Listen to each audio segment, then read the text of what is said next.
It will take millions of years for Africa to be sliced into two unequal parts. The new ocean will take at least 5 million to 10 million years to form, which could eventually give few landlocked countries in Africa their own coastlines.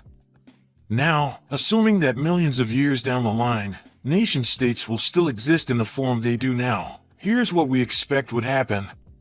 6 landlocked countries, namely Rwanda, Uganda, Burundi, the Democratic Republic of Congo, Malawi, and Zambia would inadvertently find themselves with a coastline, and the smaller continent created by the rift will include countries such as present-day Somalia and parts of Kenya, Ethiopia, Eritrea, Djibouti, Tanzania, and Mozambique.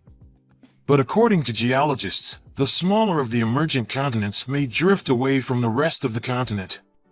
Depending on how the rift happens, there is the possibility of new nations forming, old nations merging, or completely breaking apart.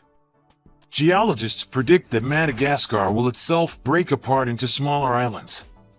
Quite possibly, the new ocean that may arise in another 5 or 10 million years will be named the African Ocean, and the world will have a new and 8th continent. A new coastline just in their front yard would cost the countries millions of dollars in evacuation, but it would come with huge advantages. The previously landlocked countries will now have access to the sea, giving rise to the reduction in international logistical expenses and the creation of shipping and fishing industries that did not exist. The countries will build harbors that will connect them to the rest of the world directly. It is to be noted that the Democratic Republic of Congo has a tiny sliver of Atlantic coastline, but it remains unused.